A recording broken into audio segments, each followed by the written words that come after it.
오늘 본문에 하나님은 아브라함과 헷불 언약을 체결하고 계십니다.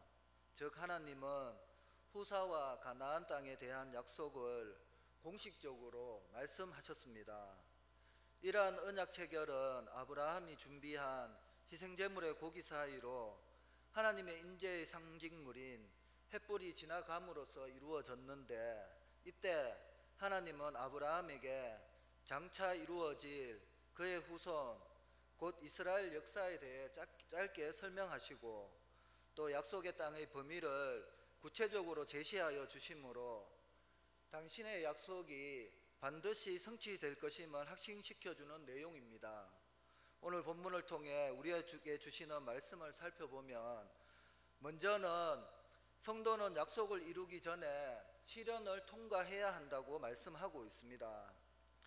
13절을 보면 하나님은 아브라함에게 그의 자손이 이방에서 객이 될 것이라고, 400년간을 이방 땅에서 노예 생활을 하며 괴롭힘을 당할 것이라고 말씀하고 있습니다.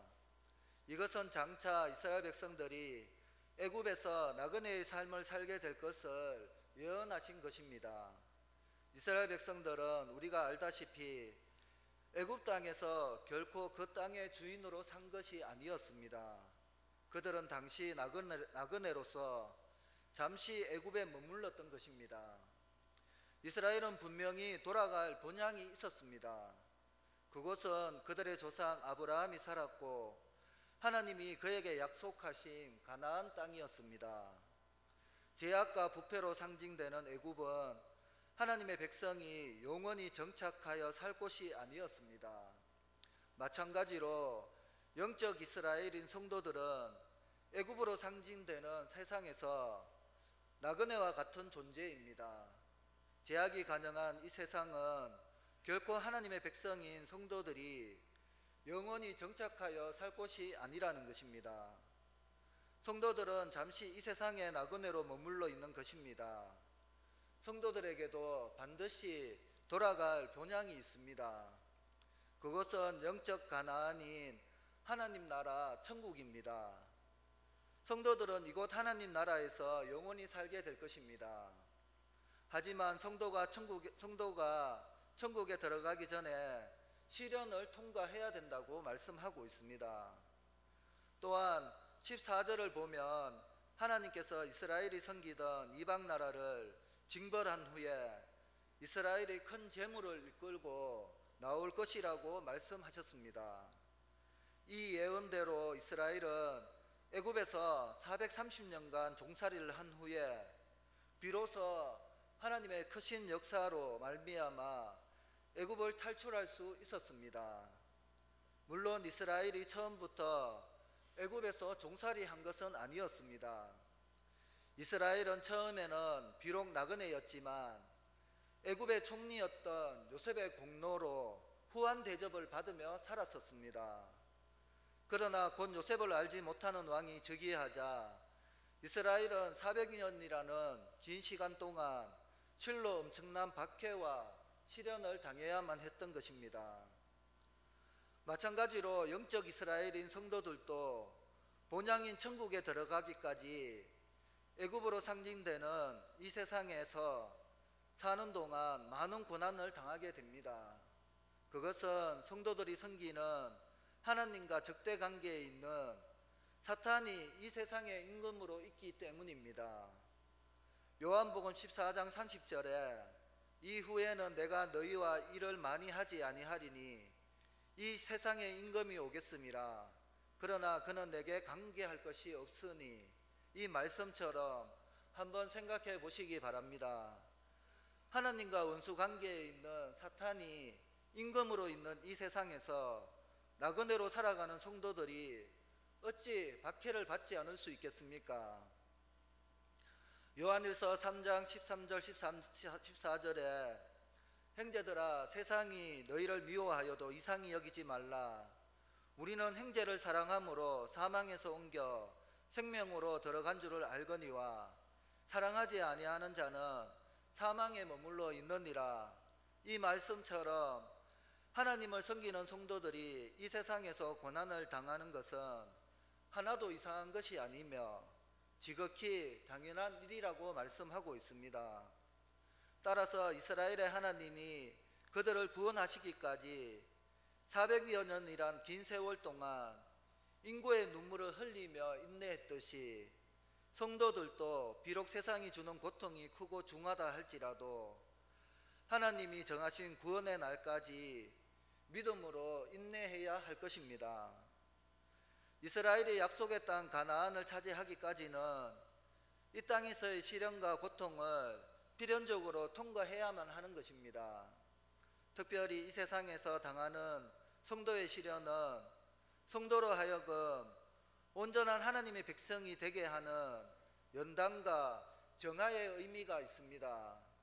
그러므로 우리는 우리 앞에 당한 시련을 원망하기보다 우리에게 약속하신 것을 성취하시기 위한 하나님의 뜻을 깨달아 오히려 감사하며 믿음으로 극복해 나가야 할 것입니다. 그리할 때 우리에게는 영원히 썩지 아니할 영광의 면류관, 생명의 면류관이 주어질 것입니다. 야고보서 1장 2절에서 4절에 내 형제들아 너희가 여러가지 시험을 당하거든 온전히 기쁘게 여기라. 이는 너희 믿음의 시련이 인내를 만들어내는 줄 너희가 알미라. 인내를 온전히 이루라. 이는 너희로 온전하고 구비하여 조금도 부족함이 없게 하려 함이라. 이 말씀대로 우리가 어떤 환경에 있더라도 온전히 기뻐하며 인내를 온전히 이루어 온전하고 구비하여 조금도 부족함이 없는 신앙으로 하나님 앞에 당당히 나아가는 우리 모두가 되기를 축원을 드립니다. 두 번째는 사람은 육체의 죽음으로 인생을 마감하는 것이 아니라고 말씀합니다. 15절에 보면 하나님께서는 아브라함을 향해 너는 장수하다가 평안히 조상에게로 돌아가 장사될 것이라고 말씀하셨습니다. 이 말씀을 문자 그대로 이해하면 아브라함이 장수하다가 자신의 출신지인 갈대아 우르로 돌아가서 그곳에서 죽어 조상들이 묻힌 성령에 장사될 것이라는 의미가 됩니다. 그러나 하나님의 이 말씀은 결코 그러한 의미가 아닙니다. 그리고 실제로도 아브라함은 갈대아 우르로 가지 않고 가나안 땅에서 죽어 그곳 막벨라 굴에 장사되었습니다. 하나님의 이 말씀은 아브라함이 죽어 그 이전에 하나님을 경외하다가 죽은 믿음의 조상들이 있는 곳으로 돌아가서 그들과 함께 있게 될 것이라는 약속의 말씀이었습니다. 그러므로 우리는 여기서 중요한 사실 한 가지를 발견할 수 있습니다. 그것은 사람은 육체의 죽음으로 인생을 마감하는 것이 아니라는 것입니다.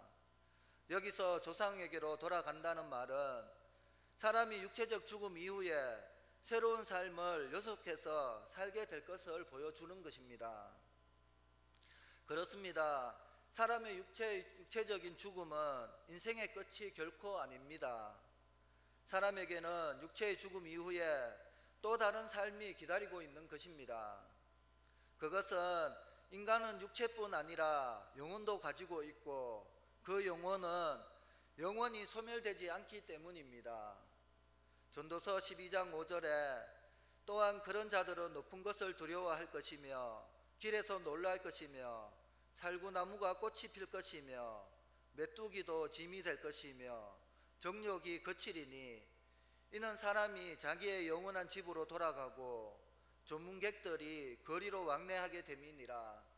이 말씀처럼 인간의 영혼은 소멸되지 아니하기 때문에 인간의 육체적 죽음과 더불어 육체에서 분리되어 어떤 형태로든 계속 존재하게 되는 바 인생은 죽음 이후에도 그 삶을 지속하게 되는 것입니다. 그렇다면 사람이 육체적으로 죽은 이후에 그 영혼은 모두 같은 형태의 삶을 살게 되는 것입니까? 그렇지 않습니다. 사람들은 그가 이 땅에서 어떠한 삶을 살았느냐에 따라 전혀 다른 삶을 살게 될 것이라고 말씀합니다. 즉 사람들 가운데 이 땅에서 살면서 하나님께서 인류의 구원자로 보내신 예수 그리스도를 구주로 믿고 선을 행한 자는 영원한 복을 받는 삶을 사는 반면 예수 그리스도를 믿지 아니하고 멸시하며 불의를 쫓는 자는 영원한 벌의 삶을 살게 되는 것입니다. 그러므로 우리는 육체의 죽음을 인생의 끝이라고 생각하며 악을 행하면서 자기 마음대로 살아서는 안 됩니다. 우리는 비록 우리의 육체는 죽어 썩어진다 할지라도 영혼만은 영원히 살 뿐만 아니라 육체의 죽음 이후에는 이 세상에서의 행위에 따라 심판을 받고 영원한 복 또는 영원한 벌의 삶을 살게 된다는 것을 우리는 바로 바라볼 줄 알아야 한다는 것입니다. 그리하여 우리는 예수 그리스도를 구주로 믿고 그 안에서 선을 쫓는 삶을 살아야 할 것입니다. 계시록 20장 12절에 또 내가 보니 죽은 자들이 큰 자나 작은 자나 그 보좌 앞에 서 있는데 책들이 펴 있고 또 다른 책이 펴졌으니 곧 생명책이라. 죽은 자들이 자기 행위를 따라 책들에 기록된 대로 심판을 받으니 이 말씀처럼 행위에 따라 심판을 받는다는 것입니다. 우리는 하나님이 예수 그리스도를 통해 우리에게 허락하신 그 약속의 복음을 믿음으로 받아들여서 선한 삶을 쫓아 그 약속의 성취를 이루어 나가는 우리 모두가 되기를 축원을 드립니다. 마지막으로 천국 구원의 약속은 오직 하나님의 은혜로 성취되어진다고 말씀합니다. 16절 하반절을 보면 하나님께서 아브라함과 그의 자손에게 가나안을 주기로 약속하시고도 430년 동안을 주시지 않은 이유가 나옵니다. 그것은 아모리 족속의 제약이 아직 가득 차지 않았기 때문입니다.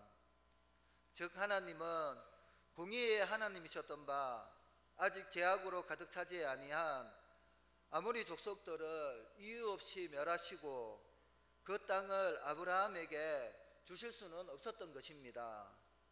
결국 아브라함과 그의 자손들은 아모리 족속의 제약이 가득 찰 때까지 하나님께서 그들을 심판하시기까지 애굽에서 종살이하며 기다려야 했습니다. 다시 말해서 아모리 족속의 죄가 가득 찰 때가 곧 이스라엘의 구원의 때였던 것입니다. 그와 마찬가지로 성도들의 천국 구원도 세상의 제약이 가득 찰 때 이루어진다는 것입니다. 즉 하나님은 세상이 제약으로 가득 찰 때 더 이상 오래 참으실 수 없을 때 이 세상을 심판하시고 당신들의 백성들을 구원하여 천국으로 인도해 드리시는 것입니다. 그런데 오늘날 이 세대를 돌아보면 온갖 제약들이 가득 차 있습니다. 세상은 점점 더 불신앙과 우상숭배로 달려가고 있으며 살인과 성적 범죄 등 갖가지 제약으로 부패할 대로 부패하여 가고 있습니다. 디모데후서 3장 1절에서 4절에 너는 이것을 알라. 말세에 고통하는 때가 이르러 사람들이 자기를 사랑하며 돈을 사랑하며 자랑하며 교만하며 비방하며 부모를 거역하며 감사하지 아니하며 거룩하지 아니하며 무정하며 원통함을 풀지 아니하며 모함하며 절제하지 못하며 사나우며 선한 것을 좋아하지 아니하며 배신하며 조급하며 자만하며 쾌락을 사랑하기를 하나님 사랑하는 것보다 더하며 이 말씀대로 보건대 세상의 멸망의 신기가 임박했음이 분명해집니다. 우리는 징조를 보고 시대를 분별할 줄 알아야 합니다. 우리의 천국의 구원의 때는 가까이 이르렀습니다. 이러한 때에 우리는 더욱 우리의 신앙을 견고히 하며 거룩한 삶을 살아야 할 것입니다. 그렇다면 우리는 어떻게 이러한 구원을 이룰 수 있습니까?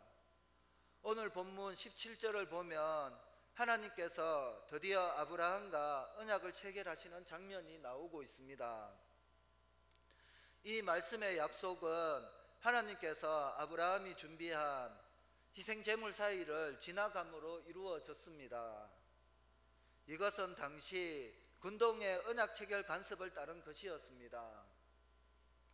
그런데 당시 일반적인 약속은 약속하는 당사자 쌍방이 함께 쪼개진 짐승 사이를 지나감으로 이루어졌습니다. 그리고 그것은 어느 한쪽이 언약을 파기하면 쪼개진 짐승과 같이 처참히 죽게 된다는 의미를 담고 있습니다.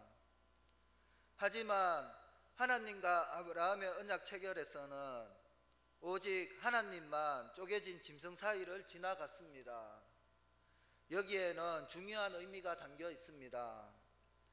왜냐하면 그것은 이 언약의 주체와 실행자가 하나님이심을 나타내는 동시에 하나님께서 그의 언약을 인간의 태도 여하에 관계없이 반드시 이루시겠다는 의지를 표명한 것이기 때문입니다. 사실 불완전하고 변하기 쉬운 인간은 하나님과의 언약을 이행할 능력이 없습니다. 만약에 하나님과 우리 인간이 이 언약, 횃불 언약을 체결하기 위해서 일반 이 근동의 백성들이 언약을 체결했던 것처럼 같이 이 쪼갠 희생제물 사이를 지나갔다면 우리는 목숨이 수천 개가 있어도 모자랐을 것입니다. 사실 불완전하고 변하기 쉬운 인간은 하나님과의 언약을 이행할 능력이 아예 처음부터 없었습니다. 따라서 하나님과의 언약이 하나님 일방에 의해 이루어지지 않는다면 인간은 죽음을 면치 못했을 것입니다. 그러므로 하나님은 인간과 언약을 맺으실 때 항상 일방적으로 맺으시고 홀로 언약을 이루어 가시는 것입니다. 이는 인간을 향한 하나님의 사랑이 얼마나 크고 놀라운지를 우리에게 잘 보여줄 뿐만 아니라 우리 성도들의 구원의 성취가 우리들의 노력의 결과가 아니라 오직 하나님의 은혜로 주어지는 것임을 우리에게 명백하게 말씀해 주고 있는 것입니다. 에베소서 2장 8절에 너희는 그 은혜에 의하여 믿음으로 말미암아 구원을 받았으니 이것은 너희에게서 난 것이 아니요 하나님의 선물이라고 하셨습니다. 이 말씀처럼 천국 구원의 약속과 성취는 전적으로 하나님의 은혜의 선물입니다. 우리는 이처럼 무조건적인 은혜로 제약된 우리에게 구원을 베푸시는 하나님의 은혜에 감사하며 찬송하는 것은 물론 우리의 생명과 시간, 물질까지도 아낌없이 사용해야 할 것입니다.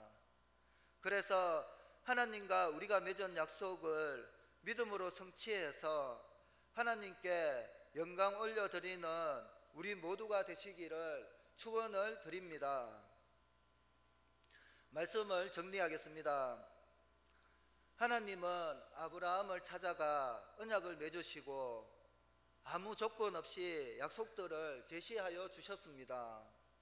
마찬가지로 하나님은 오늘날 우리 성도들과 그리스도 안에서 언약을 맺으시고 천국 구원을 약속해 주셨습니다.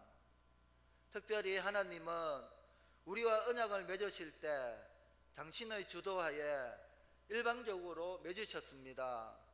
우리는 우리의 행위에 관계없이 그 약속들이 반드시 성취될 것임을 확신할 수 있습니다.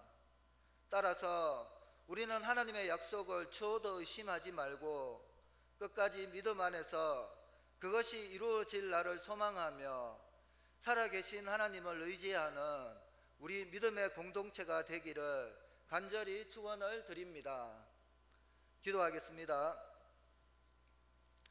하나님 아버지, 은혜를 감사드립니다. 오늘 말씀처럼 약속하신 것을 반드시 성취하시는 하나님의 은혜 가운데 거하게 하시며 믿음으로 그 은혜에 동참하는 저희들 되게 하셔서 하나님께 영광 올려드리는 귀한 삶을 살 수 있도록 인도하시고 도와주시옵소서. 감사드리며 예수님의 이름으로 기도드리옵나이다. 아멘.